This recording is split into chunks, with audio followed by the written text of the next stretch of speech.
Allez, en direct depuis les États-Unis, Monsieur Aliou Ba, président du Modèle. Bonjour, Monsieur Ba. Bonjour Aboubakar, bonjour à tous vos collègues de l'émission Mirador.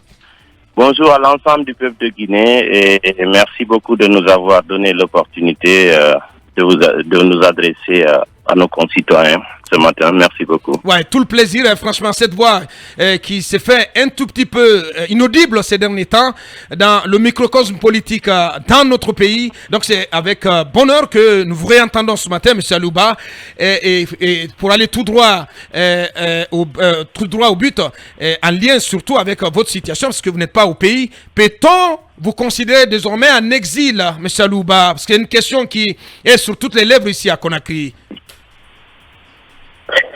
Oui, évidemment, Aboubakar, je reçois beaucoup de messages. Déjà, je le prends dans le bon sens. Ça prouve que ce que nous faisons intéresse nos concitoyens et que personnellement, je suis de ceux qui comptent pour beaucoup de personnes. C'est très touchant. Effectivement. Parce que nous sommes nombreux qui sommes en Guinée et dehors. Donc, lorsque vous avez vos concitoyens qui se préoccupent de savoir c'est quoi votre situation, ça veut dire que votre modeste contribution compte pour eux. Je les remercie. Ouais. Alors, je voudrais rassurer d'entrée de jeu que je ne suis pas en exil. Je ne me considère pas en exil. C'est pas du tout une option qui a été calculée dans mon combat politique.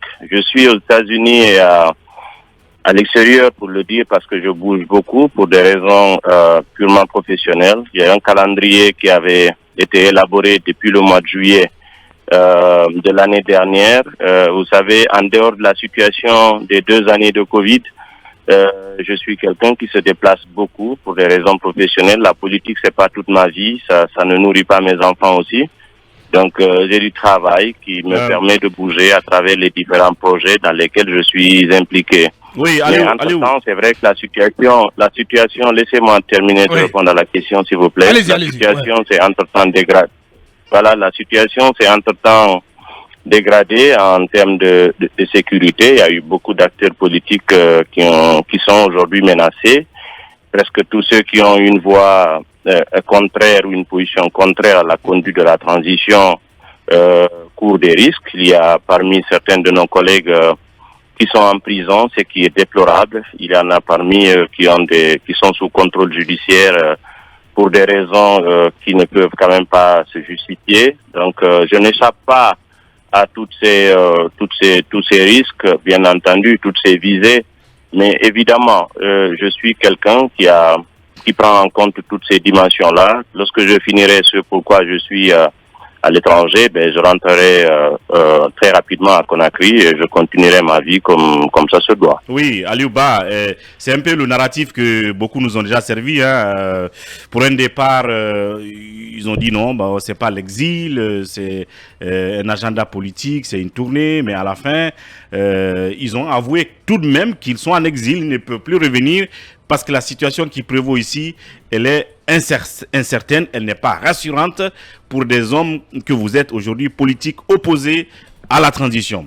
Est-ce que vous n'allez pas mettre le doigt dans la plaie, dire clairement que c'est ça? Sinon, si c'est le cadre privé, qu'est-ce que vous faites exactement? Est-ce que c'est une formation, renforcement des capacités? On veut savoir de raison professionnelle. Oui, quoi exactement comme raison professionnelle? D'abord, moi-même, je suis formateur. Donc, je me forme tous les jours. Je suis toujours en quête de performance, de nouveaux challenges. Ça, c'est mon quotidien, c'est ma passion. Et donc, je bouge beaucoup par rapport à des programmes de formation. Je travaille aussi dans le domaine du consulting. Ces dernières années, je suis très impliqué dans un projet en rapport avec la situation politique et sécuritaire dans le Sahel. Récemment, j'ai été invité à Genève à l'occasion du forum du Grand Montana à Genève pour présenter quelques résultats de nos travaux. Et ici aux États-Unis, je collabore avec des organisations ici avec lesquelles je travaille dans les mêmes domaines sur des questions internationales. Ça date de très très longtemps. Et également à Bruxelles, à Paris, un peu partout, quand j'ai des rendez-vous qui sont en rapport avec mes activités professionnelles, bien entendu, cela est connu de tout le monde, y compris de mes collaborateurs. Ça, c'est d'un côté. De l'autre côté, lorsqu'une question comme ça se pose, je vous dis ce que je ressens, ce que je vis, mais ça ne veut pas dire que la Guinée est rassurante. Ça ne veut pas dire que la situation s'est améliorée. Aujourd'hui, on n'a pas besoin de commettre un acte, un crime ou un délit pour être sous le collimateur dans le viseur de la justice. Tous ceux qui sont dehors, à mon entendement, n'ont rien fait pour être dehors. Et tous ceux qui sont en prison, je ne suis pas convaincu qu'ils soient des criminels ou qu'ils soient coupables. Donc en Guinée, ce n'est pas parce qu'on est innocent qu'on va se dire qu'on n'est pas inquiet. La situation de tout le monde nous inquiète. Mais ce qui est sûr, c'est que je vous ai dit, moi, lorsque je finirai ce sur quoi je suis à l'international, et je rentrerai en Guinée. Moi, je n'ai jamais commis un crime en Guinée. Je n'ai jamais commis un délit. Cela ne veut pas dire que les autres en ont commis. Mais ce qui est certain, c'est que moi, dans ma façon de fonctionner, la Guinée, d'abord, c'est un pays qu'on m'a pas présenté. Je suis né, c'est le pays de nos ancêtres. Donc, personne ne peut m'enlever le droit de vivre tranquillement dans mon pays. Je suis né libre. Je vais mourir libre. Et je vais continuer de vivre et m'occuper de ce que j'ai à m'occuper. Et je mène une activité qui n'est pas illégale. L'activité politique, c'est tout à fait légal. Et malheureusement, la situation sécuritaire est ce qu'elle est, comme vous l'avez si bien dit, mais ce n'est pas une raison pour moi d'aller vivre où que ce soit. Je vivrai toujours en Guinée, je souhaite mourir et être enterré en Guinée. Personne ne peut m'en empêcher. Bien, Kabiné Fofana. Alors, cher Aliou, comment se porte le parti modèle en votre absence et de la même manière, comment se porte aussi le FNDC politique dont votre parti fait partie? Et puis voilà, on sait aussi que le Troïka... Le Quatuor désormais. Le Quatuor plutôt. Est-ce qu'aujourd'hui, il faudrait considérer que votre organisation a courbé les chines et qu'elle est obligée de suivre un peu la dynamique dictée par le CNRD, puisque le porte-parole du gouvernement disait récemment que le dialogue est désormais derrière nous et qu'il n'y avait aucune possibilité de tenir un dialogue hors une de autre la Guinée. session. Une session de dialogue. Ben, écoutez, M. Fofana, d'abord le modèle se porte bien et je suis toujours très ravi de le faire savoir que mon absence n'a absolument pas impacté les activités du parti qui se tiennent régulièrement. Nous avons un nouveau siège qui a été ouvert et présenté au public tout récemment, où des activités du parti se mènent, les activités de formation se mènent régulièrement. Nous sommes un parti politique depuis sa création en 2018, bien avant son agrément, a toujours tenu régulièrement ses assemblées générales de tous les samedis. Donc, nous discutons avec les militants. Les structures du parti s'installent. Les dernières qui sont nées, il y a la fédération de Garawal qui a été récemment mise en place et validée. Il y a une fédération de Dubreka qui est aussi récente, qui est très très dynamique dans la zone de Dubreka, une partie de Conakry. À Sigiri, selon le dernier rapport qu'on m'a établi, il y a une véritable dynamique qui se met en place et qui d'ailleurs m'invite spécialement pour y arriver. Lorsque je vais rentrer en Guinée, ce sera l'une de mes premières destinations, la Haute-Guinée et la Guinée forestière. Le programme est en train d'être élaboré et ce sera pour très très bientôt. Alors je suis toujours ravi du leadership qui émerge au sein du parti en dehors de ma personne, parce que l'idée de base lorsqu'il était créé, c'était pas de créer un parti personnifié, c'était pas un parti qui allait tourner foncièrement autour de moi ou que je me rende indispensable. Ce n'est ni ma vocation ni ma vision. Et aujourd'hui, je suis très très content que les activités se mènent pendant que je ne suis pas au pays. Donc c'est l'occasion pour moi de féliciter tous les responsables du modèle, y compris les militants, et de resserrer les rangs et de continuer de travailler. Nous sommes dans un esprit à se dire que nous avons des élections en perspective et le parti politique a été créé pour conquérir l'électorat et gouverner la Guinée. Et nous sommes très sereins par rapport à la manière par laquelle nous travaillons et nous pensons que cette ambition-là, nous pouvons la porter et les Guinéens sont prêts à nous faire confiance. Nous avons beaucoup de retours en termes de témoignages, de toute la sympathie, de toute l'estime qu'ils nous portent. Et je crois qu'il nous appartient de capitaliser tout ça pour en faire un résultat. Alors, par rapport au FNDC politique, au sein duquel nous sommes, et nous travaillons avec l'UFR de M. Sidia Touré, pas plus tard hier, j'avais une conversation avec lui, et aussi d'autres partis politiques qui ont rejoint récemment la dynamique. Nous travaillons de concert avec les autres plateformes des partis politiques qui ont les mêmes positions que nous, donc entre autres la NAD et les autres partis, parce que sur certaines questions, nous avons des points de convergence, donc nous essayons de nous concerter, d'avoir à harmoniser nos idées. Vous vous souvenez que la question du dialogue, c'est nous qui en avons été demandeurs. Et d'ailleurs, ce qui s'est passé en Guinée, ça ne peut pas être appelé même dialogue, parce que lorsqu'on discute avec ceux avec lesquels on est d'accord sur tout, ce n'est pas un dialogue. Il n'y avait pas de contradiction, c'est plutôt un séminaire de validation de ce qui a été décidé par le CNRD, ce qui est vraiment dommage, parce que vous vous rappelez que le 14 septembre 2021, 9 jours après la prise du pouvoir, lorsque le CNRD a rencontré pour la première fois les acteurs politiques que nous sommes ce jour, j'ai tenu un discours vis-à-vis du CNRD et de tous ceux qui étaient dans la salle. Essentiellement, j'avais conseillé au président de la transition et ses collègues de faire attention aux langues mielleuses, de n'avoir pas d'éviter ou les visites toxiques, les visites toxiques des acteurs politiques. J'avais aussi conseillé de n'avoir pas la prétention de tout faire. Et je crois que ce même discours a été réitéré le 25 juin 2022 avec l'ancien Premier ministre et également le CNRD, où on avait quand même donné un certain nombre de conseils. Mais malheureusement, il semble que tout ceci n'a pas été suffisamment écouté. Parce que lorsqu'on parle de refondation, c'est bien, c'est ambitieux, mais c'est très prétentieux pour un régime de transition. Parce que la refondation, au-delà d'être un mot très important, a un contenu, a un sens. Mais aujourd'hui, la manière par laquelle les choses sont en train de se passer, il y a de quoi s'inquiéter par rapport à la vocation classique d'une transition. Une transition, c'est une période transitoire, c'est le passage d'un état vers un autre. Mais on dirait que ce n'est plus cela la vocation de la transition actuelle en cours. Est-ce que vous regrettez la position qui est tenue aujourd'hui par le gouvernement de transition sur la question du dialogue? On vous rappelait tantôt ces déclarations qui ont été faites par le ministre Ousmane Gawal Diallo en présence du ministre secrétaire général de la présidence et du ministre Moïse Kondé, et une position qu'il a réaffirmée hier dans cette même émission. Il est tranchant sur la question. Le dialogue est derrière nous. Plus question en tout cas d'ouvrir une autre session du dialogue ailleurs, en tout cas délocalisée, comme cela a été évoqué dans un communiqué de la CEDEAO. Est-ce que vous regrettez cette prise de position du gouvernement sur la question du dialogue? Oui, c'est regrettable parce que ces propos et cette position sont teintés d'arrogance et de suffisance. C'est cela qu'il faut dire, parce que il faut faire la différence. Lorsqu'on est un acteur politique, on se limite dans le temps. Lorsqu'on veut devenir un homme d'État, on reste dans le temps. Et c'est très différent, parce que lorsqu'on gère la chose publique, et Aboubacar, même un régime élu, fait très attention à la manière d'aborder des questions d'intérêt général. Même un régime élu.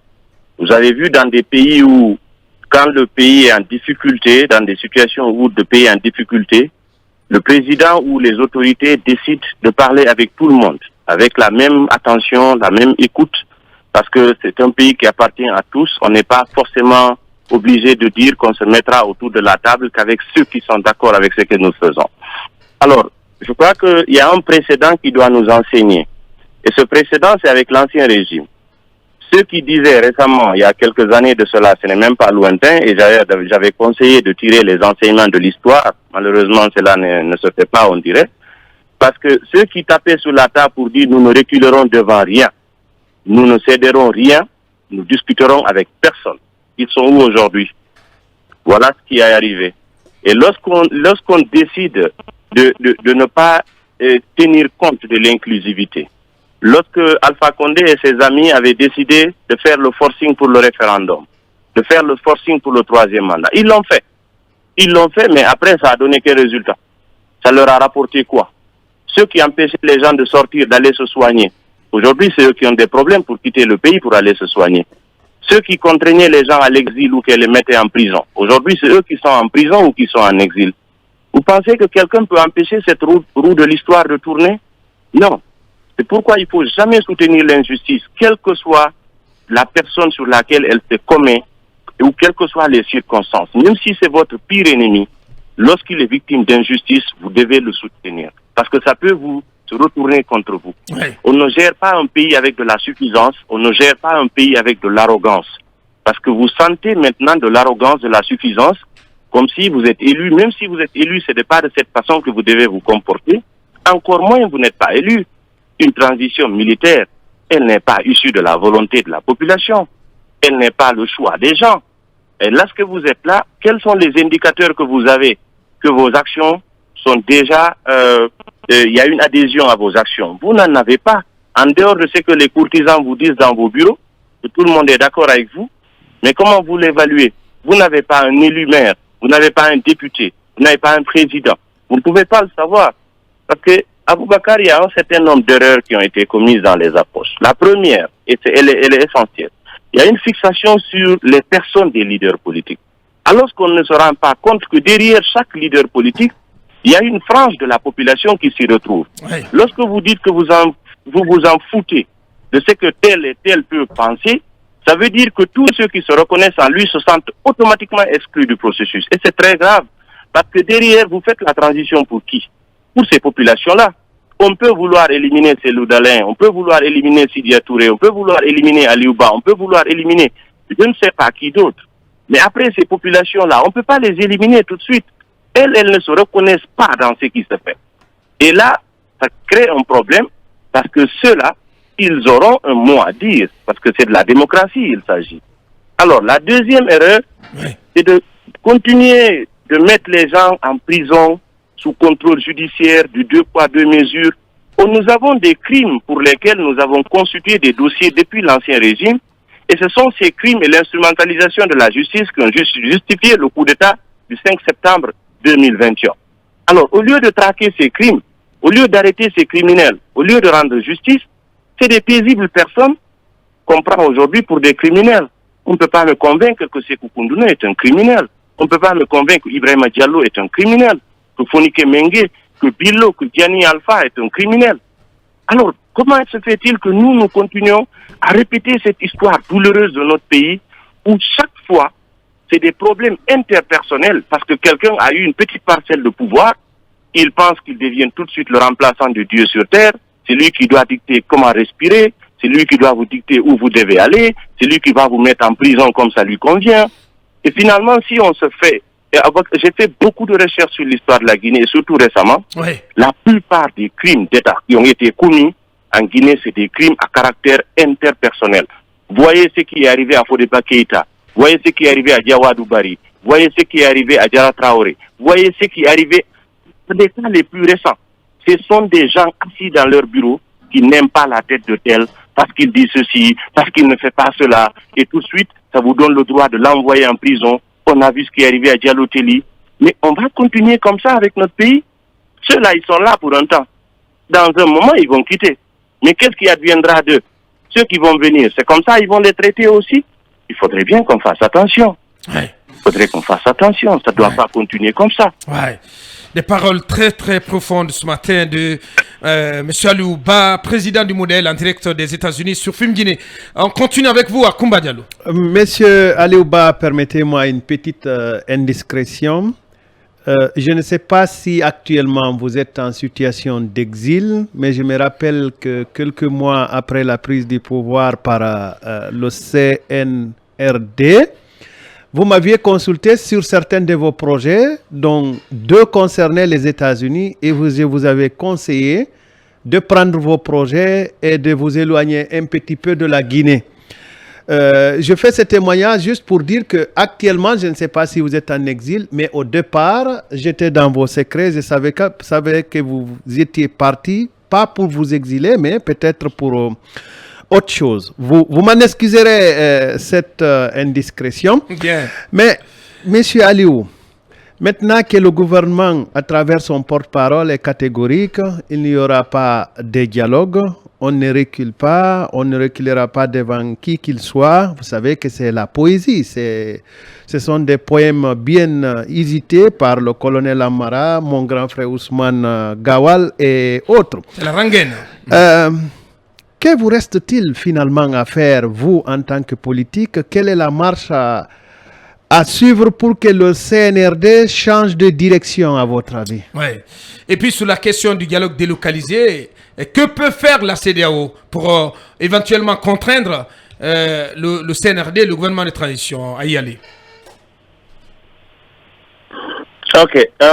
Merci beaucoup, cher ami Akoumba. Bien entendu, bon, tu n'as pas étalé à la place publique la dimension de du secret en question ou de la discrétion, mais toujours est-il que sois rassuré que toutes les discussions qu'on a eues restent très très importantes pour moi, y compris les conseils. Alors, je rentrerai bientôt avec une très bonne surprise, et ça te surprendra dans le bon sens. Je sais que tu l'avais souhaité. Alors, rassure-toi que j'ai pris en compte beaucoup de choses et que le résultat te sera officiellement présenté quand je serai de retour très bientôt. Donc, tu en seras fier. Bien. Alors, je voudrais dire que nous ne nous mettrons jamais en marge de ce qui concerne notre pays parce que nous savons que notre contribution compte. Le CNRD peut avoir sa volonté, sa façon de fonctionner et son appréhension des choses. Mais nous parlons aux populations, ça c'est déjà le plus important. Nous continuons de faire de la sensibilisation. Il faudrait que ceux-ci continuent de croire aux leaders politiques que nous sommes. Chacun de nous construit sa base et que ceci ne peut pas être... La Guinée, c'est une maison commune. Vous savez, Bakar, lorsque vous appartenez à la même famille, même si vous êtes milliardaire ou chef d'État à un fou, vous pouvez tout lui enlever sauf son droit à l'héritage, son droit à la parole lorsque vous êtes dans la famille. Parce que simplement, il appartient à la famille. C'est pas vous qui avez fait de lui un membre de la famille. Vous pouvez vous imposer dehors, mais dans la famille, vous avez le même droit de vous exprimer sur l'orientation des choses. Alors la Guinée, ça ne peut pas être caporalisé par quelqu'un. On ne peut pas nous empêcher d'exister. Nous avons des bases qui se construisent. Nous travaillons beaucoup au niveau interne et au niveau international pour faire en sorte que les autorités de transition reviennent, si vous voulez, à des meilleurs sentiments, parce que c'est la Guinée qui en a besoin. Il ne sert à rien de vouloir une transition qui va échouer. Tout le monde a souhaité qu'elle réussisse. Je crois que les acteurs politiques que nous sommes, nous avons été les premiers à exprimer notre souhait de réussite de cette transition et nous avons contribué à cela. Souvenez-vous que nous avons élaboré beaucoup de mémorandums, des idées, des réflexions. J'ai eu l'occasion de venir vous exposer beaucoup de propositions du modèle et nous avons tout partagé. Je peux vous faire la confidence ou l'information que nous avons des accusés réception de tous nos documents sur lesquels nous avons travaillé, que nous avons envoyés à la présidence de la République. Nous en avons un accusé réception au ministère de l'administration du territoire, au CNT, à tous les organes de la transition. Qu'est-ce que un acteur politique peut faire de mieux pour contribuer à une transition si c'est pas de faire de la documentation, de partager ses idées? Et alors, malheureusement, j'ai l'impression que les autorités de transition veulent toujours se retrouver autour de la table avec des personnes qui ne représentent, comme dans leur manquer de respect, et c'est des personnes qui ne représentent rien du tout au niveau politique en termes de poids. Lorsque vous êtes manipulé par des acteurs politiques avec des fréquentations toxiques et que ceux-ci ne peuvent pas revenir mobiliser même 5 personnes pour les sensibiliser dans le bon sens de votre agenda, c'est de la peine perdue. Il y a des acteurs politiques en Guinée qui veulent tout obtenir sur et sous la table. Ils ne veulent rien obtenir sur le terrain. Alors, il n'existe que par le fait de parler de ceux qui ne sont pas là. Alors que l'histoire récente de notre pays, on la connaît. Lorsque les moments étaient difficiles sous le régime d'Alpha Condé, il y en a plein qui étaient sous les lits maintenant. Il y en a d'autres qui avaient décidé de se muer en silence, qui étaient au pays ou à l'étranger, ou qui s'étaient complètement résignés. Donc on ne peut pas nous effacer la mémoire, faire comme si tout de suite on devient des donneurs de leçons, des distributeurs de bonne conscience. Voilà ce qu'ils auraient dû faire, voilà ce qu'ils...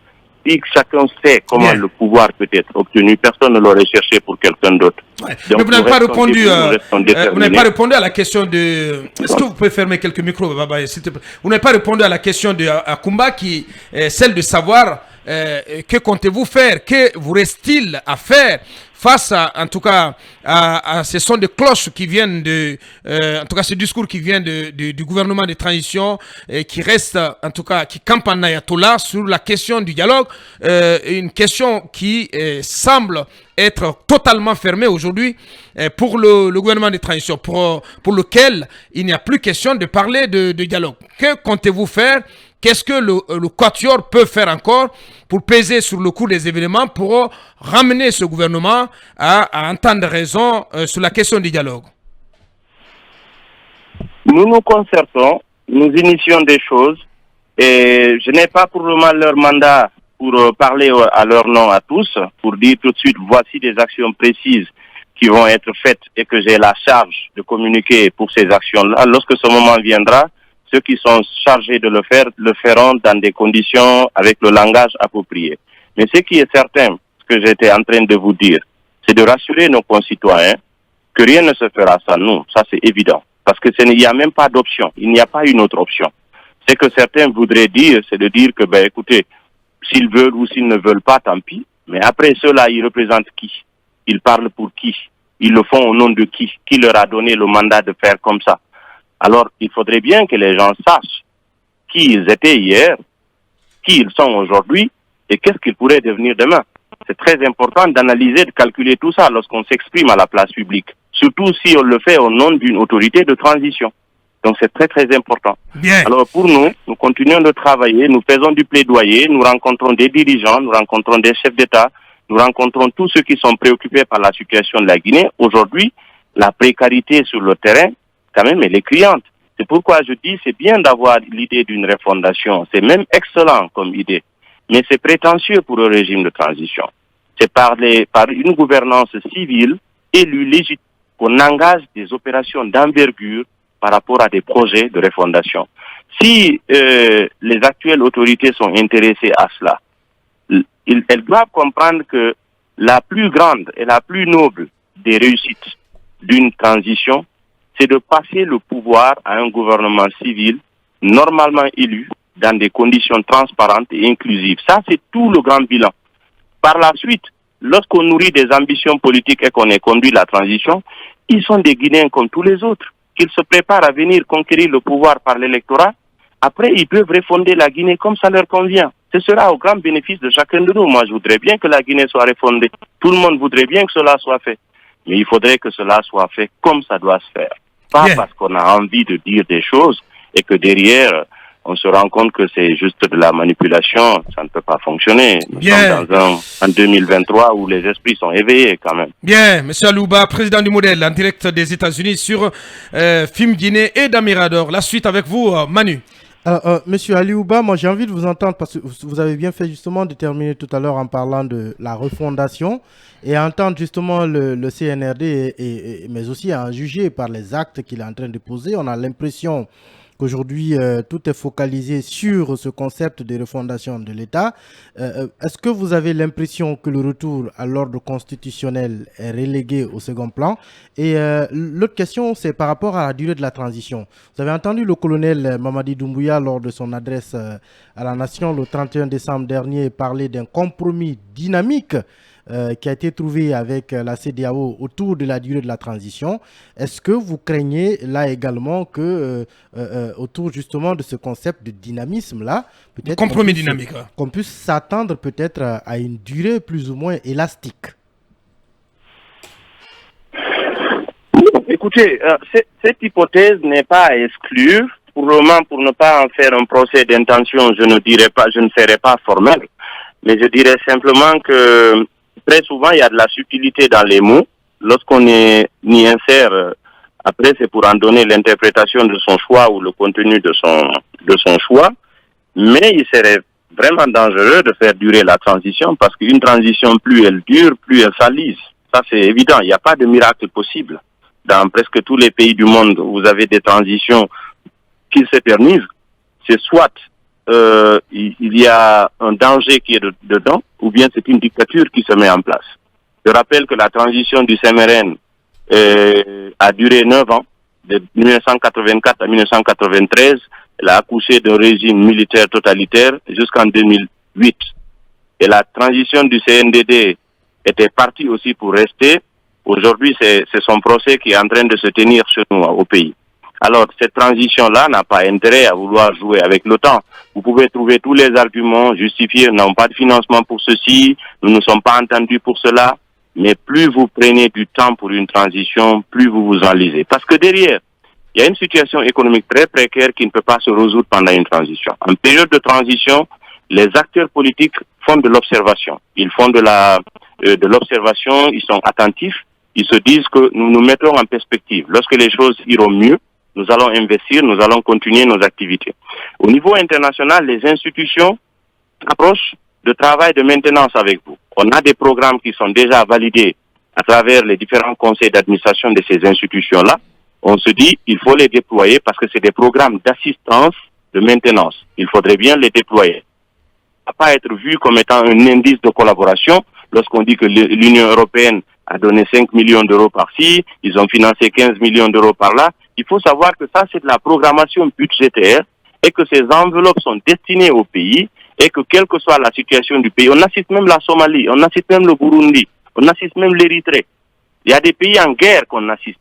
Ce n'est pas parce qu'on est présent, on vous donne des petites choses et quelqu'un pense qu'il faudrait faire de la diplomatie des louanges pour dire que nous avons le soutien du monde entier, nous faisons trembler le monde, tout fonctionne bien, la Guinée va bien. Non.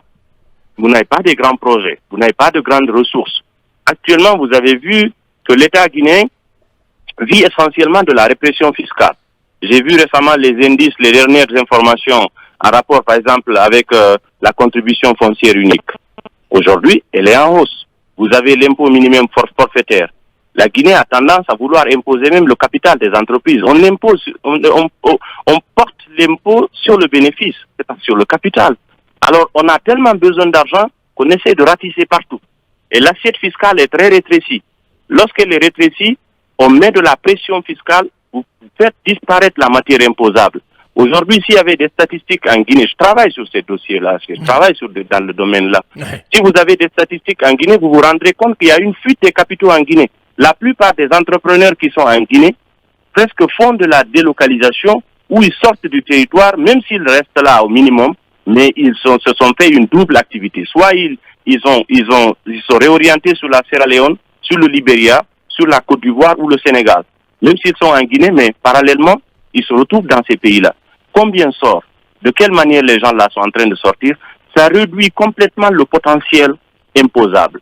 Et du coup, ceux qui restent, ce sont les mauvais payeurs. Parce que généralement, lorsqu'ils doivent au fisc, au lieu de payer l'intégralité, il y a quelques personnes corrompues qui vont encaisser peut-être 50% du montant. Le reste, ils gardent par devers lui. Et le service des impôts ne récupère pas ce qui se doit. Voilà des types de combines qui se passent pendant une période de transition. On donne l'impression que c'est tout beau, ça fonctionne bien. Mais en réalité, à la place de l'économie réelle, c'est une économie mafieuse qui se met en place. Ça, c'est dans toutes les transitions du monde. Je ne parle même pas de la Guinée. Alors, il y a des risques comme ça. Et la paupérisation de la société, la précarité dans laquelle les gens vont vivre, ça va les amener un jour à être sidérés, à se révolter parce qu'ils ne peuvent pas continuer de vivre de cette façon.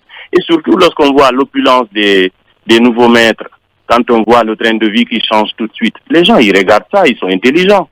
Ils comprennent évidemment que votre train de vie ne peut pas changer d'un moment à un autre. Il y a certains parmi eux qui n'avaient même pas de domicile à Conakry, on sait. Tout de suite, on comprend comment ils vivent.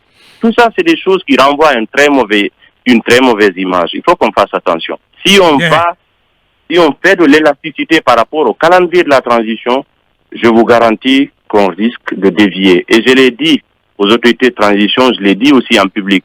L'échec d'une transition n'est que la reprogrammation d'une autre. Ça, c'est certain. Bien.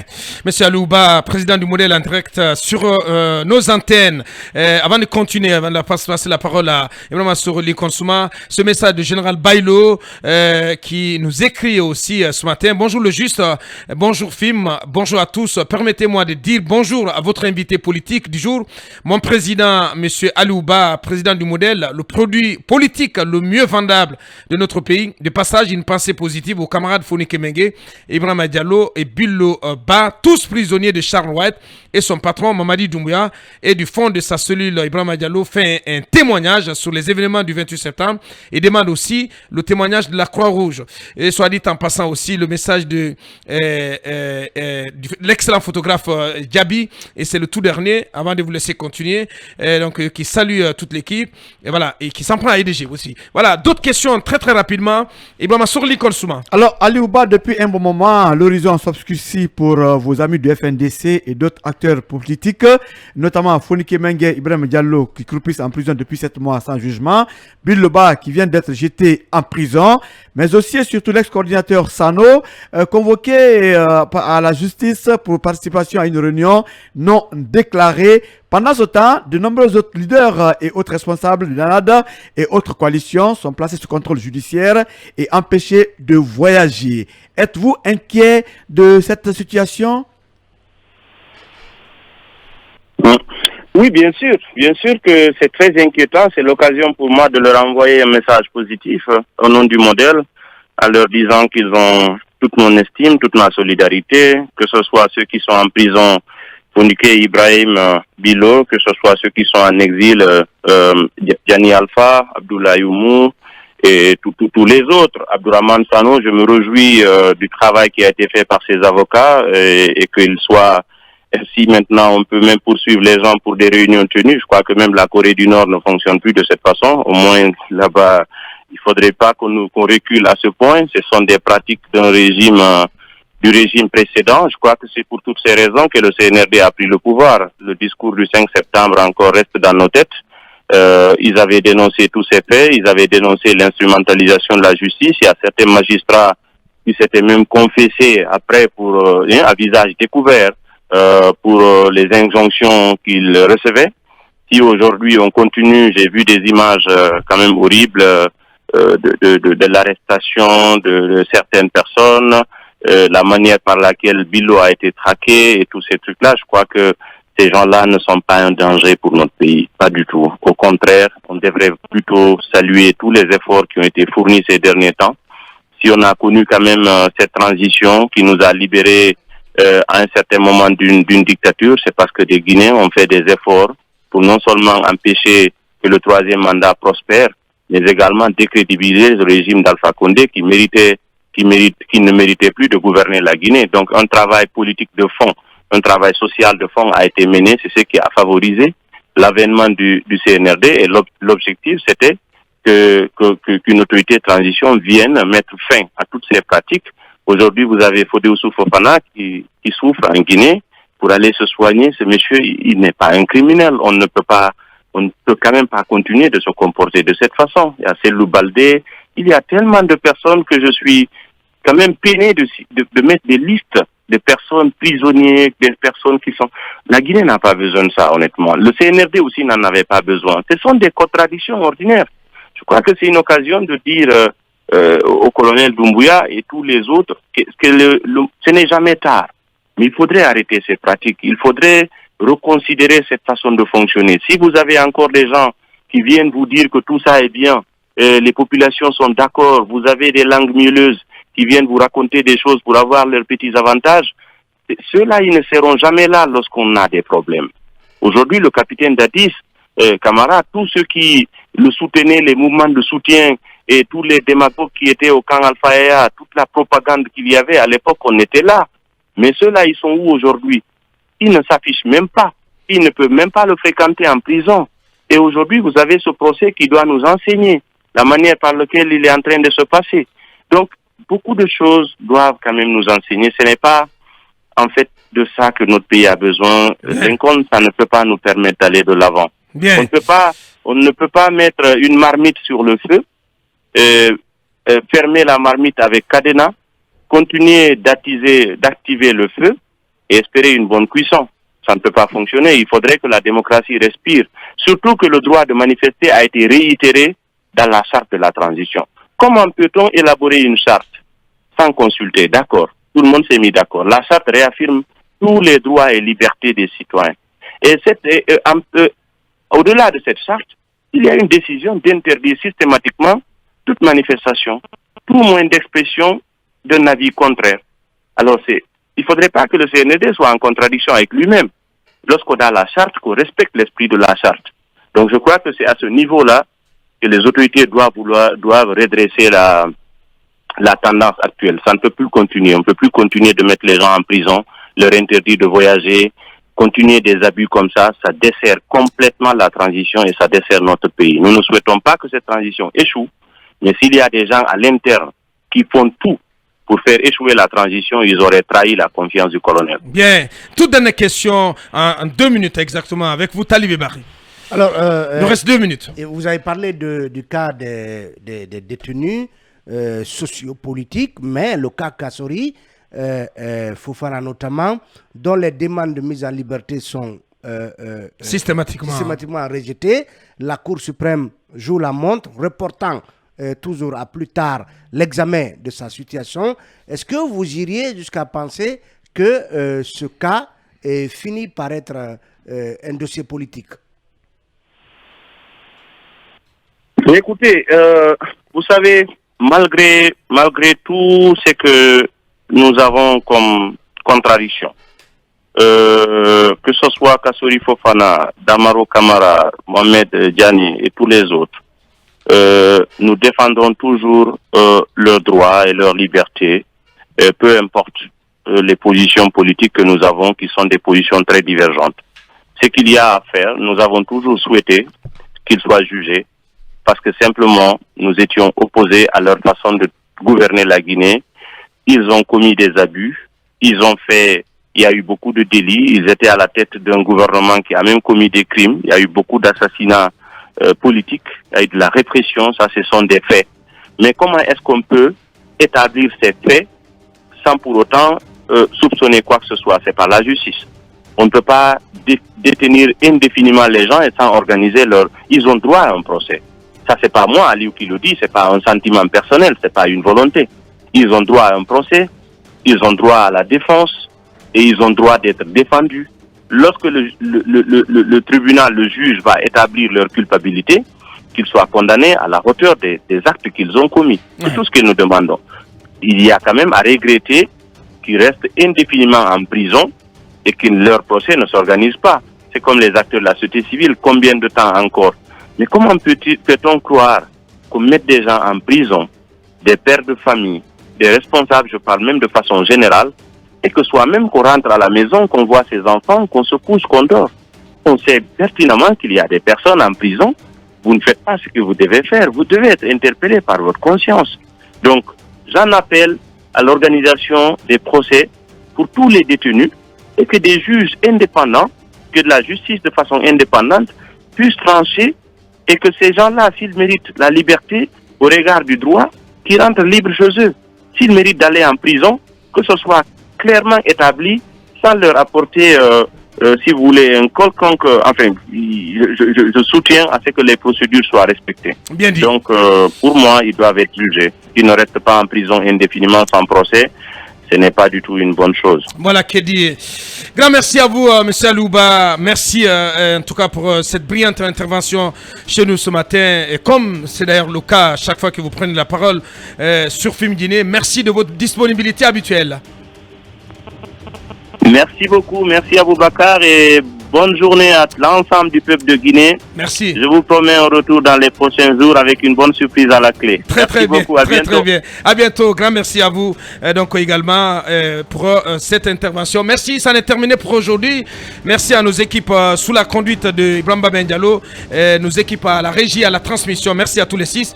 On remet le compteur à 0. Demain, quand il sera 8h, portez-vous bien. Au revoir. Restez sous Film Guinée. Film FM. Film 24.